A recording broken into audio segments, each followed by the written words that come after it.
तुमच्या बाळाचं वजन वाढत नाहीये का? तो खूप बारीक दिसतोय आणि तुम्ही देखील काळजीत आहात? तर हा व्हिडिओ शेवटपर्यंत नक्की बघा. कारण आज मी तुम्हाला असे काही 5 घरगुती उपाय सांगणार आहे, ज्याने तुमच्या मुलाचं वजन हे नॅचरली आणि वेगाने वाढायला मदत होईल. तर नमस्कार, स्वास्थ्य मंत्र मराठीच्या आजच्या भागात आपलं मनापासून स्वागत आहे. सर्वात पहिला आणि रामबाण उपाय म्हणजे तूप आणि गूळ. आपल्या भारतीय आहारात तुपाला खूप महत्त्व आहे. तुपामध्ये हेल्दी फॅट असतात, जे मुलांच्या मेंदूच्या विकासासाठी आणि वजनासाठी खूप फायदेशीर असतात.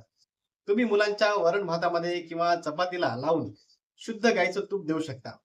त्याचसोबत थोडा गूळ दिल्यास त्यांना ऊर्जा मिळते आणि भूक देखील वाढते.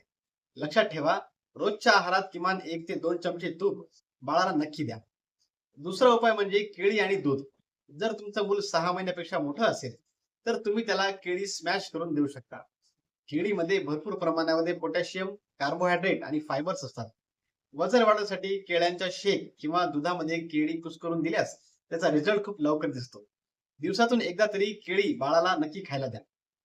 तिसरा महत्वाचा पदार्थ म्हणजे सुका मेवा किंवा ड्राय फ्रुट्सची पावडर. बदाम, काजू, अक्रोड आणि पिस्ता यांची बारीक पूड करून ठेवा.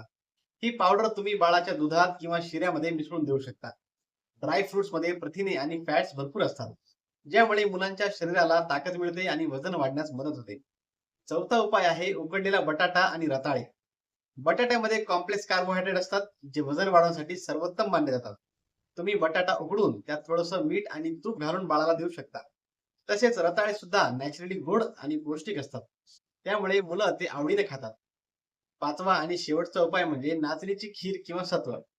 नाचणीला सुपरफूड मानलं जातं. यात कॅल्शियम आणि आयर्न भरपूर प्रमाणात असतं. नाचणीचं सत्व दुधात शिजवून त्याची खीर बनवून दिल्यास मुलांची हाडे मजबूत होतात आणि त्यांचं वजनही व्यवस्थित वाढतं. हे पाचही उपाय तुम्ही नियमितपणे करून बघा. तुम्हाला काही दिवसात नक्कीच फरक जाणवेल. पण लक्षात ठेवा, प्रत्येक मुलाची प्रकृती ही वेगळी असते.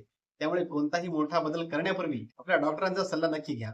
जर तुम्हाला ही माहिती उपयुक्त वाटली असेल तर व्हिडिओला लाईक करा, कमेंटमध्ये तुमचे प्रश्न विचारा आणि असाच आरोग्यदायी माहितीसाठी आपल्या स्वास्थ्य मंत्र मराठी या चॅनलला सबस्क्राईब करायला विसरू नका.